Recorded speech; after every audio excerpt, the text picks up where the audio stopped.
오늘은 느헤미야 기 5장 14절에서 19절 말씀으로 말씀을 선포합니다. 제목은요, 우리는 또 다른 느헤미야가 되어야 합니다 라는 제목으로 말씀을 선포하겠습니다.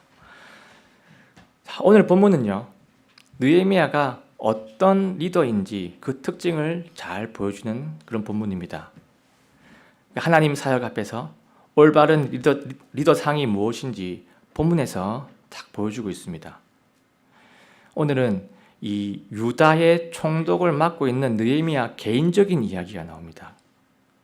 이런 개인적인 이야기가 나오는 이유는요, 아마도 이 느헤미야의 됨됨이, 느헤미야가 리더로서 가지고 있는 이 됨됨이가 앞에 나왔던 이 유대인들 각종 이러한 갈등들을 해결할 수 있었던 주요 원인이었기 때문에, 요인이었기 때문에 하나님께서 이렇게 개인적인 이야기를 쓰신 것 같습니다.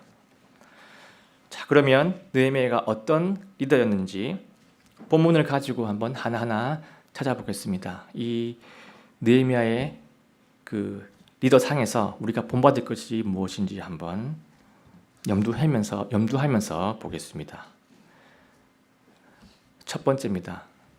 느헤미야의 리더상 첫 번째는요, 하나님의 뜻을 위해 자기 권리를 내려놓는 자가 느헤미야의 모습이었습니다.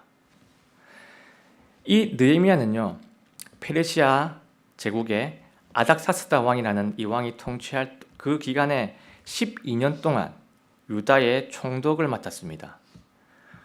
그런데 이 총독으로 일하는 기간 동안에 느헤미야는요, 백성들의 녹을 받지 않았습니다. 녹을 받지 않았습니다. 한번 말씀을 보겠습니다. 14절입니다. 14절. 또 내가 유다 땅에서 그들의 총독으로 임명받은 때 곧 아닥사스다 왕의 제20년부터 제32년까지 즉 12년 동안은 나와 내 형제들이 총독의 빵을 먹지 아니하였느니라. 자, 여기 총독의 빵이 나오죠. 이 총독의 빵은요, 느헤미야가 백성들한테 받을 수 있는 녹을 말합니다. 그리고 이 느헤미야뿐만 아니라 느헤미야와 같이 있는 형제들, 친척들도 같이 녹을 받지 않았다고 지금 이렇게 성경 기록을 하고 있습니다. 녹을 이렇게 내는 것, 총독의 관리를 받는 백성들이 이 녹을 내는 것은요, 당연한 의무이고, 그리고 녹을 받는 것은 총독의 당연한 권리입니다. 그런데 이 느헤미야는 녹을 받을 권리를 다 내려놓았습니다. 참고로 오늘 본문에 나오는 이 빵은요, 페르시아 제국이 느헤미야한테 주는 봉급 이게 아니고요, 유다 백성들한테 받아야만 하는 세금입니다. 이걸로 총독은 생계를 유지하고 또 통치 활동을 합니다. 근데 그 다음 절 15절을 보시면요, 느헤미야의 그 이전의 총독들은 백성들한테 은 40세겔하고 빵하고 또 포도주 이런 것들을 다 취했다는 것을 말해주고 있습니다. 그런데 느헤미야는 그렇게 하지 않았습니다. 왜 그렇게 하지 않았을까요? 여러 가지 이유가 있겠지만요, 그 중에 하나는 이겁니다. 하나님의 거룩한 뜻을 이루기 위해서 받지를 않았습니다.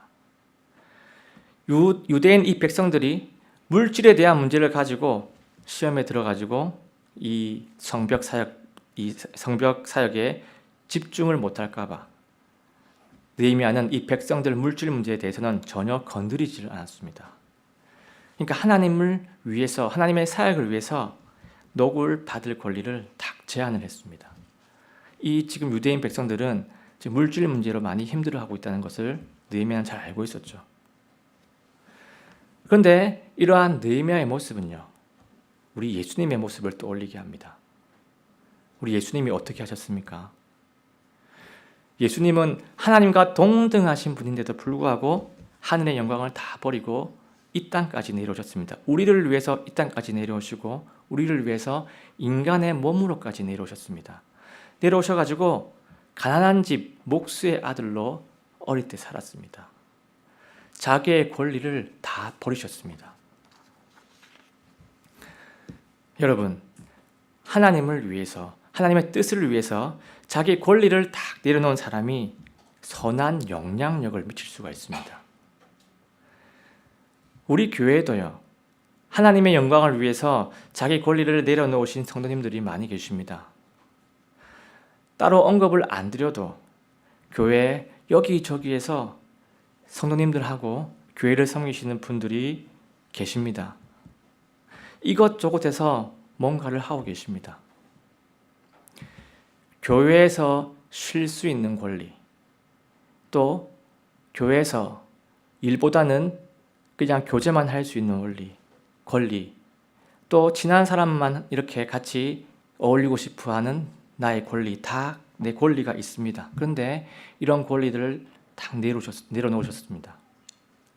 하나님의 뜻을 위해서 내가 하고 싶은 것, 내가 누릴 수 있는 권리 내려놓은 사람이 그 공동체에서 향기롭고 선한 영향력을 뿜어낼 수 있는 그런 분들입니다. 성도님들께 참으로 감사한 마음이 들 뿐입니다. 자, 그리고 이제는 느헤미야의 리더상 두 번째입니다. 하나님을 두려워하는 자. 이 세상에는요, 많은 리더들이 있습니다. 그리고 이 모든 리더들 위에 궁극적인 리더가 있습니다. 이 리더가 누구냐면 바로 하나님이죠. 하나님은 리더 중에 리더, 왕들 중에 왕이신 하나님이십니다. 자, 그런데 우리가 가끔 이 정치 뉴스를 딱 보면요, 청문회 때 대부분 후보자들이 자기가 살면서 저지른 불법들 때문에 낙마를 하는 경우를 종종 보게 됩니다. 다들 어떤 분야에서 정말 날고 기던 어떤 한 리더자들이 대부분입니다. 후보자들은 어떤 분야에서 리더자가 대부분입니다. 그런데 지은 불법들 때문에 낙마를 하기도 하고, 또 낙마하지 않는 자들도요, 뭐 경중의 차이는 있겠지만 불법 하나 이상은 꼭 발견이 됩니다. 리더의 길을 가다 보면요, 그만큼 죄의 유혹이 많이 있다는 겁니다. 지난 그 설교에서 이 느헤미야만 보더라도 다른 지지자들처럼 빚진 자들한테 높은 이자율을 매겨가지고 이자를 받을 수 있었습니다. 그렇게 받았다면요, 느헤미야도 아마 부자가 될 수 있었을 겁니다. 그런데 느헤미야는 그렇게 하지 않았어요. 왜 그렇게 하지 않았을까요? 그 이유가 15절에 나와 있습니다. 15절입니다. 그러나 내 앞에 있던 이전 총독들은 백성에게 부담을 주어 은 40세겔 이외에도 그들에게서 빵과 포도즙을 취하였으며 참으로 그들의 종들도 백성을 지배하였으나 나는 하나님을 두려워함으로 그렇게 하지 아니하였고. 여러분, 느헤미야는 하나님을 두려워해서 그렇게 착취하지 않았다라고 이렇게 말씀하고 있습니다. 자신의 주인이신 하나님의 그 거룩하심을 두려워했습니다. 그래서 그 하나님 앞에서 착취하는 죄를 짓기가 너무나 두려웠던 겁니다. 그래서 착취를 하지 않았습니다. 요즘 이 세상을 보면요, 하나님을 너무 가볍게 여기는 경향들이 있는 것 같습니다. 은혜의 복음의 시대라서 그런지 모르겠지만 은혜만 넘치는 하나님으로 여기는 경향이 있습니다. 은혜로 구원받은 우리, 하나님은 은혜가 넘치시는 분이야. 은혜하면 당연히 하나님이시지. 근데 거기까지 좋습니다. 거기까지 좋은데 더 오버해가지고 하나님은 은혜로우셔야 돼. 이 정도 은혜는 베푸셔야지 하나님이시지. 하나님이 은혜를 안 베푸시네. 좀 그런데 할 수 있으면서 능력도 있으시면서 지금 나한테, 이 힘든 나한테 은혜를 안 베푸시네 하면서 실망하기도 합니다. 이 정도로 하나님을 가벼이 여기는 상황까지 왔습니다. 여러분, 히브리서 10장 31절에서는요, 이렇게 말씀을 해요. 살아계신 하나님의 손 안으로 떨어지는 것은 두려운 일이니라. 하나님의 손 안으로 떨어지는 것은 두렵다라고 말씀합니다. 하나님 손 안으로 떨어지는 것, 이게 무슨 뜻일까요? 징벌하는 하나님 손 안으로 떨어지는 것, 징계하시는 하나님 손 안으로 떨어지는 것이 두려운 일이라고 선포하고 있습니다. 우리가 하나님과의 관계가 가까우면 가까울수록 알게 되는 것이 무엇이냐면요, 어깨동무하면서 서로 스스럼 없이 벽 없이 이렇게 친하게 지내야지 하는 그런 마음이 생기는 게 아니고요, 덜덜덜 떨면서 정말 엎드려서 나아갈 수 있는 그분 존엄하신 하나님이 하나님이시라는 것을 깨닫게 됩니다. 하나님의 위엄하심을 우리가 더욱더 느끼게 됩니다. 하나님과 가까워지면 가까워질수록 더 두려워집니다. 두려워지니까 그에 맞춰서 그분의 긍휼하심이 더 커지는 겁니다. 두려움이 크면 클수록 하나님의 긍휼하심은 커집니다. 그래서 하나님은요, 긍휼하신 분이지만 우리가 결코 가볍게 여길 수 없는 분이십니다. 특히 교회에서나 사회에서나 아니면 소모임에서나 아니면 찬양대에서나 리더의 위치에 계신 분들은요, 더더욱 하나님을 두려워해야 합니다. 그래야지 우리가 하나님 앞에서 죄를 짓는 것, 정말 하나님께서 죄를 미워하신다는 것을 알기 때문에 죄의 유혹에서 뿌리칠 수가 있습니다. 하나님께 징계를 한 번이라도 받아본 사람들은요, 아니, 이게 징계라고 한 번이라도 깨달아 본 사람이라면 따로 말씀을 안 드려도 100분 이해하실 것입니다. 하나님은 정말로 두려우신 만물의 주인이십니다. 하나님의 두려움을 아는 리더만이 하나님의 거룩한 사역에 계속해서 쓰임을 받을 수가 있습니다. 자, 이제는 느헤미야의 리더상 세 번째로 가보겠습니다. 하나님의 사명에 전심을 쏟는 자, 하나님 사명에 집중하는 자를 말하고 있습니다. 여러분, 이 느헤미야는요, 하나님의 사명을 이룰 수 있었던 가장 중요한 원인이 무엇이냐면 그 사명에 집중했기 때문입니다. 그 사명에 전심을 다했습니다. 한번 16절을 보겠습니다. 참으로 또한 이 성벽 일을 계속하며 우리가 땅을 사지 아니하였고 내 모든 종들이 거기로 모여 그 일을 하였느니라. 자, 지금 이 16절을 보시면요, 이 성벽 일을 계속하며, 느헤미야는 이 성벽 재건하는 일을 계속했다라고 나옵니다. 그리고 뒤에 보면 그 백성들도 어떻게 합니까? 땅을 사고 재산을 모으고 이런 재산 축적하는데 마음을 뺏기지 않고 모든 백성들이 지금 성벽 재건 일에 집중했다라고 나옵니다. 지금 백성들도 이렇게까지 집중을 한 거든요, 리더인 느헤미야가 그렇게 했기 때문에 그 신실함이 백성들한테 딱 전염이 되었기 때문입니다.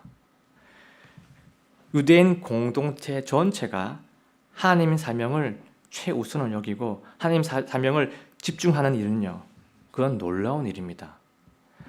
모든 공동체가 그렇게 한 마음으로 뭉친다는 건요, 그거는 정말 하나님의 은혜와 또 성도님들의 노력과 결심이 합친 것들입니다. 리더한테는요, 정말 많은 유혹들이 있습니다. 그 중에 아주 치명적인 유혹이 있는데 그게 뭐냐면요, 본연의 사명에서 딱 멀어지고 본연의 사명에서 마음이 멀어지고 다른 것들한테 마음이 뺏기는 것이 리더한테 가장 치명적인 유혹입니다. 본연의 사명에서 멀어지는 것. 리더가 그 사명 자체에 집중을 못하면요, 그렇게 되면 나중에 공동체 사람들도요, 나중에 그걸 다 느끼게 됩니다. 그걸 다 알게 됩니다. 사람은 영적인 존재이기 때문에 그걸 다 알게 됩니다. 그래서 다 느끼기 때문에 진짜 깨어있는 몇 사람 빼고는요, 나머지 사람들도 똑같이 리더처럼 다른 일들에 마음을 뺏기고 본연의 그 사역에는 집중하지 못하는 그런 분위기가 다 퍼지게 됩니다.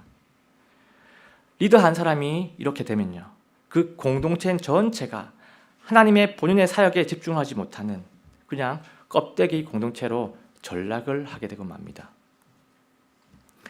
이러한 상황은요, 전적인 리더의 잘못이고 전적인 리더의 책임입니다. 구약 성경의 좋은 예를 한번 들어보겠습니다. 이건 리더에 대한 얘기는 아니지만 본연의 사역에서 멀어지는 이런 예를 한번 들어보겠습니다. 성경에는요, 게하시라는 종이 나옵니다. 게하시라는 종이 누구의 종이냐면 엘리야 대언자의 종입니다. 엘리사 대언자입니다. 엘리사 대언자의 종인데, 엘리사가 이 나아만 장군의 나병을 다 고친 후에 하나님의 능력으로 고치죠. 고치고 나아만 장군이 떠납니다. 떠났는데 이 종 게하시가 나아만 장군을 쫓아가가지고 은 2달란트하고 옷 2벌을 받습니다. 근데 이게 무슨 상황이냐 하면요, 나병을 고친 모든 영광은 하나님한테 딱 있는데 이 게하시가 이 엘리사 이름을 딱 팔아가지고 자기가 그 선물을 딱 받아온 겁니다. 이 하나님의 귀한 사역을 이 게하시는 개인의 착복의 기회로, 개인의 복을 챙기는 기회로 삼아버리고 맙니다. 그런데 이 엘리사가 이 사실을 딱 알고 나서 게하시한테 뭐라고 말하냐면요, 네가 지금 하나님의 영광을 가로채고 은과 옷까지 다 챙겼느냐 하면서 엄청나게 강하게 질책을 합니다. 그리고는 나아만 장군에 있던 그 나병이 다 치유됐지만 그 나병이 게하시 너한테 옮겨갈 것이다 라고 예언을 했고요. 실제로도 게하시는 그 나병을 받게 됩니다. 여러분, 이 게하시의 잘못이 무엇입니까? 하나님께서 나아만 장군의 이 병을 낫게 하신 하나님의 목적, 하나님의 그 사역의 가치, 그 자체에 대해 집중을 하지 못했고요. 세상 물질에 내 마음이 뺏겨가지고 하나님의 영광을 가로챈 것이 게하시의 가장 큰 잘못이었습니다. 사역 그 본연의 가치를 우리가 알고 거기에 마음을 쏟아야지 다른 것에 마음이 뺏기면 안 됩니다. 그런데 여러분, 누구나 이 하나님의 사역을 할 때는요, 이러한 유혹에 빠질 수가 있습니다. 특히 저 같은 목회자나 아니면 우리 교회 각 파트에서 분야에서 리더이신 분들, 얼마든지 이런 유혹에 빠질 수가 있습니다. 본연의 그 사명에 집중을 하지 못하고 다른 부수적인 것들, 다른 이득들에 유혹에 빠지기 십상입니다. 정말 말씀에 집중하고 말씀을 공부하고 기도에 전심을 다해야 되는데 이런 것들은요, 눈에 보이질 않아요. 눈에 보이지 않고 이번 한 주간 열심히 기도하고 열심히 말씀 공부를 한다 해도 그 다음 주에 바로 눈에 띄는 결과가 나오지 않습니다. 그렇기 때문에 눈에 띄는 결과들, 교회 건물을 세우는 것, 사람 수가 늘리는 것, 사람 수를 늘리는 것, 유튜브 동영상 조회수를 올리는 것, 성도님들의 평판, 눈에 보이고 귀에 들리는 이런 것들에 마음에 뺏기기가 쉽습니다. 여러분, 우리는요, 예수님의 사명을 받은 정말 선택받은 구별된 사람들입니다. 예수님의 사명은요, 그분의 몸된 교회를 세우고 그분의 몸된 건물을 세우는 게 아니고 그분의 몸된 성도님들을 세우고 영과 진리로 예배드리는 것을 매주 성공하고 성도들끼리 서로 사랑을 하고 세상에 하나님의 영광을 드러내고 예수 그리스도가 유일한 구원자심을 세상에 선포하는 이런 것들이 예수님이 주신 사명입니다.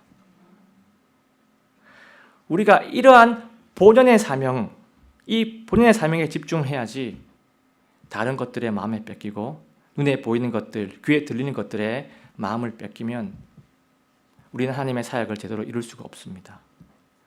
우리가 이 땅에 남겨진 원래의 목적, 우리가 하늘나라로 갈 수가 있습니다. 가면 좋습니다. 하지만 이 땅에 남겨진 이유는 하나님이 주신 그 본연의 사역의 목적에 따라서 살아가라고 하나님께서 우리에게 이 땅에 남겨주신 것입니다. 우리가 예수님이 주신 사명 중심으로 살아내기를 간절히 소원합니다. 자, 이제는 느헤미야의 리더상 네 번째입니다. 긍휼한 마음을 지닌 자입니다. 느헤미야는요, 긍휼한 마음을 지닌 사람이었습니다. 한번 볼까요? 17절 18절 제가 연속으로 보겠습니다. 더욱이 내 상에는, 여기서 상은요 밥을 먹는 밥상입니다.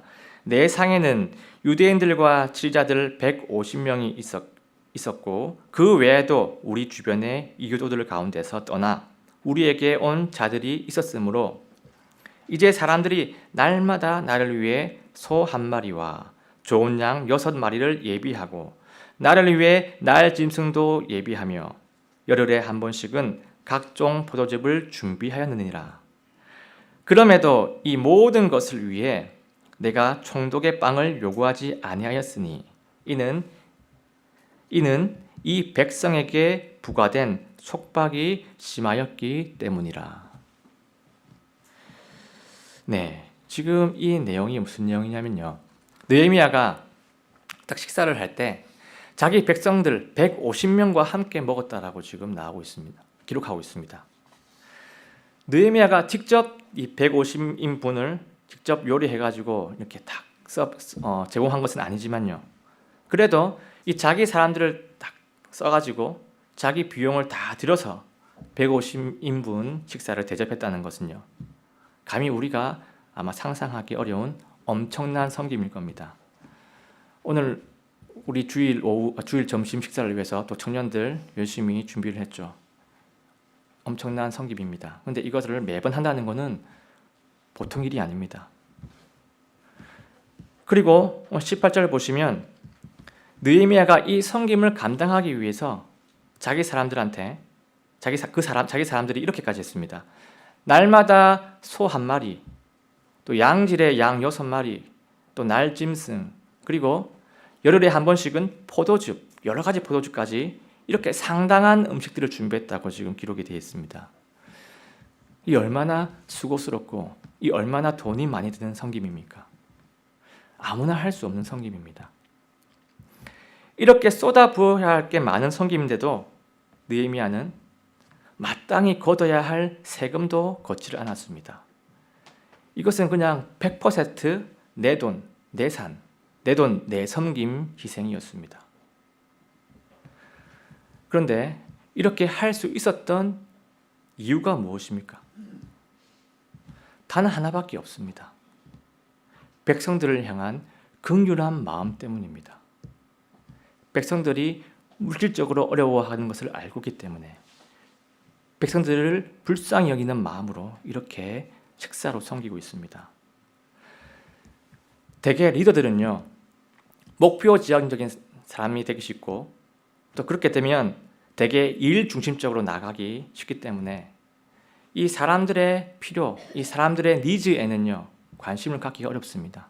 오히려 사람들한테 요구하고 바라는 것들이 더 많아지고 그런 경향으로 가기가 쉽습니다. 리더들은 뭘 바라는 게 많을 수밖에 없습니다. 그런데 느헤미야는 그렇게 하지 않았습니다. 그리고 반면에 우리 예수님도 한번 생각해 봤으면 좋겠습니다. 예수님께서 이 땅에 딱 오셨을 때 어떻게 하셨습니까? 일단 예수님이 이 땅에 오신 것 그 자체부터가 긍휼입니다. 하나님이 이 땅에 오셨습니다. 하나님이 인간의 몸으로 이 땅에 오셨습니다. 이 땅에 오셔가지고 어떻게 하셨습니까? 사람들의 필요에 민감하게 보셨고요. 사람들의 부족함에 그 마음을 쓰셨습니다. 사마리아 여인을 불쌍히 여기셨고요. 마귀에 들린 자를 보고 집중했고요. 그리고 목자 없이 방황하는 이스라엘 백성들을 위해서 죽기로 결심을 하셨습니다.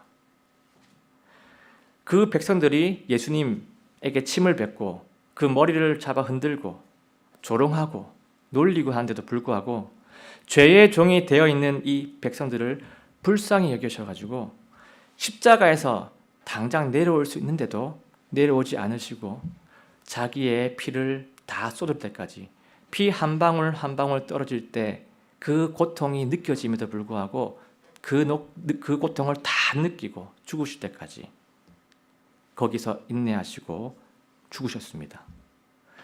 예수님은요, 긍휼의 왕이셨습니다.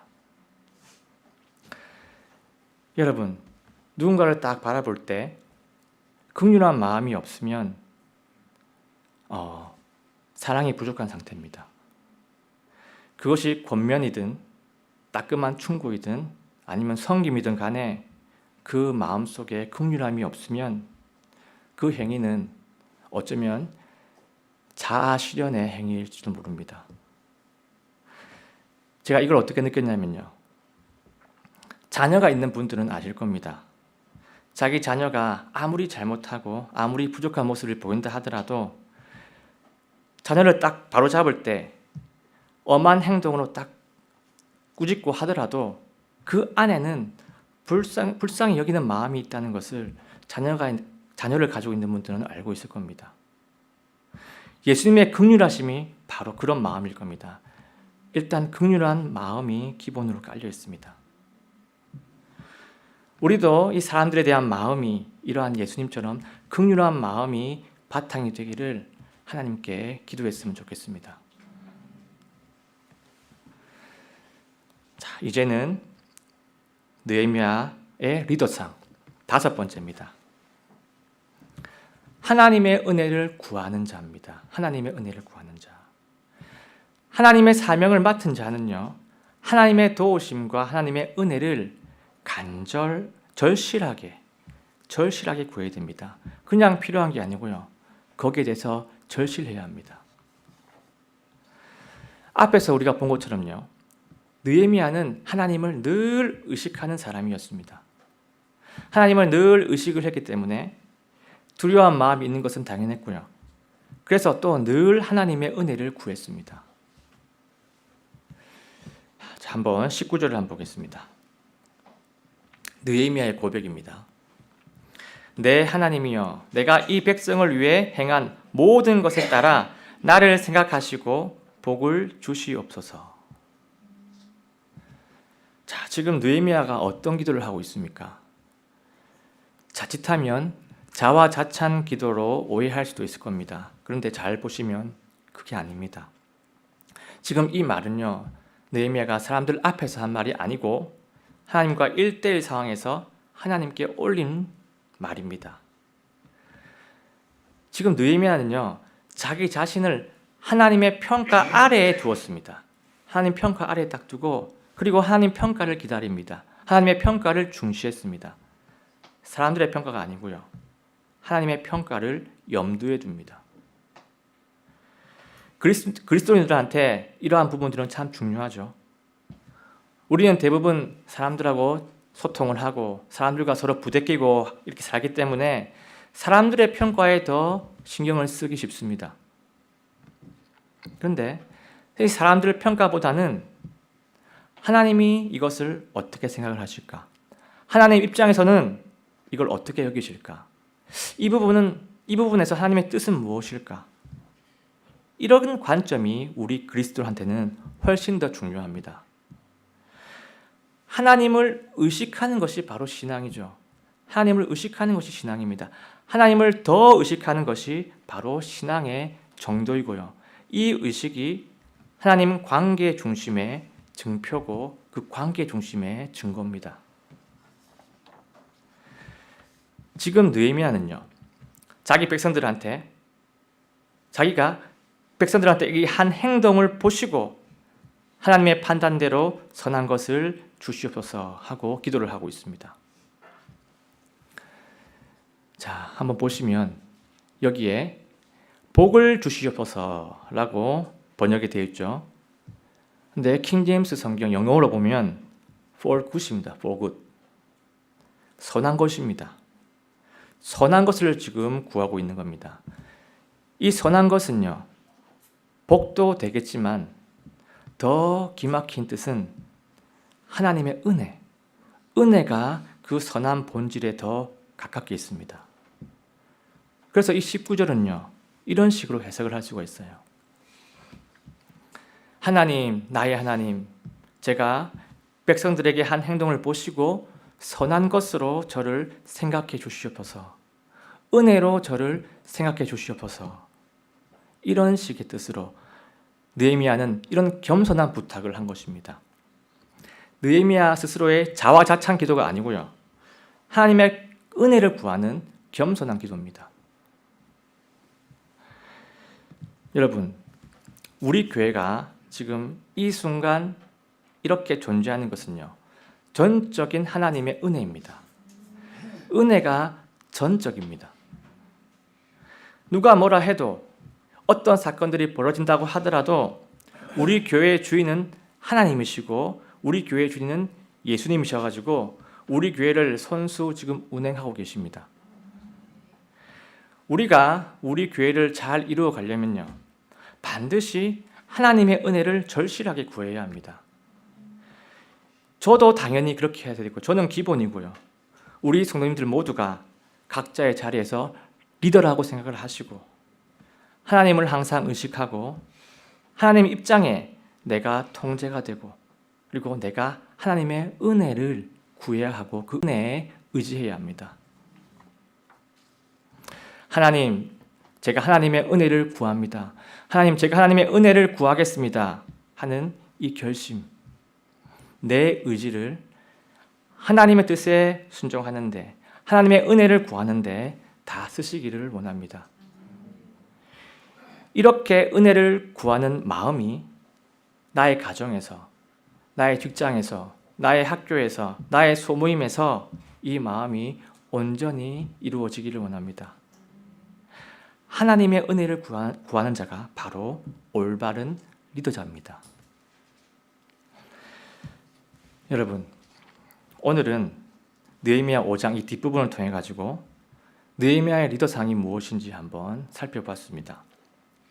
저도 이 말씀을 다 공부를 하면서 배울 점들이 참 많았습니다. 도움이 너무나 많이 됐습니다.